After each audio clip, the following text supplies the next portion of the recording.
दावेदार रही, जहां एक तरफ बीजेपी पार्षदों ने विभागों में अयोग्य कर्मचारियों की नियुक्ति का भ्रष्टाचार के मुद्दे पर हंगामा किया, तो वहीं दूसरी तरफ कांग्रेस ने भी नियुक्ति मामले पर बीजेपी को घेरा। रिपोर्ट आप देखिए।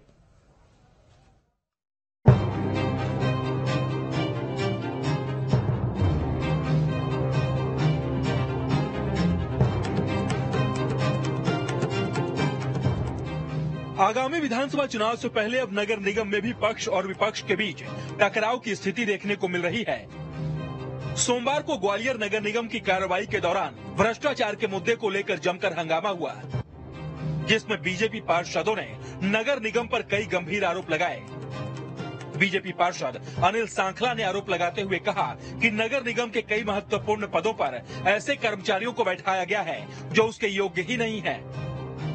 साथ ही उन्होंने साफ सफाई के मुद्दे पर भी घेरते हुए कहा कि ऐसे ही कर्मचारियों की वजह से ग्वालियर नगर निगम तरक्की के रास्ते पर पिछड़ता जा रहा है। जब हमने इतनी सारी अनियमितताएं देखी तो हमने इसकी गहराई में जाने का प्रयास किया। राज्य शासन का राजपत्र जो बजट के साथ मिला, उनके नोटिफिकेशन मिले, उसमें किस तरीके से नियुक्तियां हैं, किस तरीके से होना चाहिए, 5 साल के बाद सबको पदोन्नति मिले। लेकिन यहाँ हमने जब गहराई में देखा तो 2-2 साल में आदमी तरक्की करके पहुंच गया। जितने भी वसूली वाले मलाईदार पद हैं उन पे सब अयोग्य लोग बैठे, और इसी कारण से भ्रष्टाचार को बढ़ावा मिल रहा है। दरअसल बीजेपी इन दिनों ग्वालियर नगर निगम में कांग्रेस पर पूरी तरह से हमलावर है और भ्रष्टाचार सहित अन्य मुद्दों को उठा रही है। अनिल सांखला के बाद बीजेपी पार्षद मोहित जाट ने नगर निगम पर और भी कई गंभीर आरोप लगाए। उन्होंने कहा कि नगर निगम के कर्मचारियों की तैनाती मनमाने तरीके से अधिकारियों के बंगले पर की जा रही है। साथ ही कर्मचारियों की नियुक्ति में भ्रष्टाचार के मुद्दे पर महापौर को भी घेरा। ये कार्रवाई के बारे में जो पुराने समय से कई कर्मचारी और अधिकारी जो अच्छे पदों पर बैठे हैं, जिसमें वो योग्यता भी नहीं रखते हैं, ये बिल्कुल सही बात है और वर्षों से वो उसी विभाग में डटे हुए हैं। अगर कोई छोटा कर्मचारी है, टीसी है, तो मदाखत प्रभारी बना हुआ है। अगर कोई छोटा अधिकारी है तो वो ई और एससी का चार्ज लिए हुए है। वहीं बीजेपी के आरोपों पर कांग्रेस ने भी जवाब दिया। कांग्रेस की तरफ से विधायक प्रतिनिधि कृष्ण राव दीक्षित ने कहा कि विभागों में अधिकारियों की नियुक्ति का फैसला शासन के स्तर पर लिया जाता है, इसीलिए निगम पर ये आरोप लगाना ठीक नहीं है।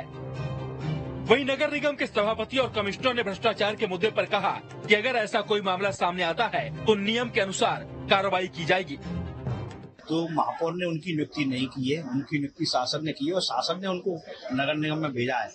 अब नए आयुक्त आए हैं, परिषद बने भी, ये भी ज्यादा समय नहीं हुआ है।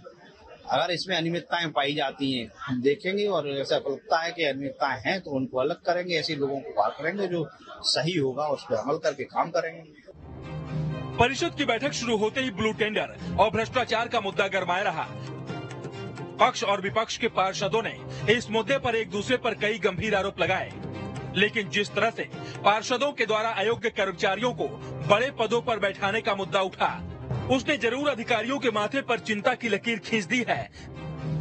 ऐसे में आने वाले समय में ये मुद्दा और भी ज्यादा सियासी रूप ले सकता है।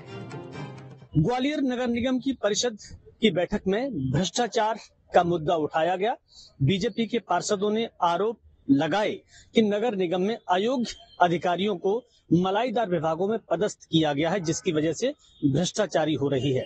इसके जवाब में महापौर की ओर से ये कहा गया कि नियुक्ति का अधिकार तो अधिकारियों यानी निगम आयुक्त को है और मध्य प्रदेश में शासन तो भारतीय जनता पार्टी का है। ऐसे में कमिश्नर की ओर से ये भरोसा दिया गया कि नियमानुसार निगम के कर्मचारियों और उनके विभागों में बदलाव किया जा सकता है। Vinod Sharma, news state, Gwalior. वहीं छत्तीसगढ़ में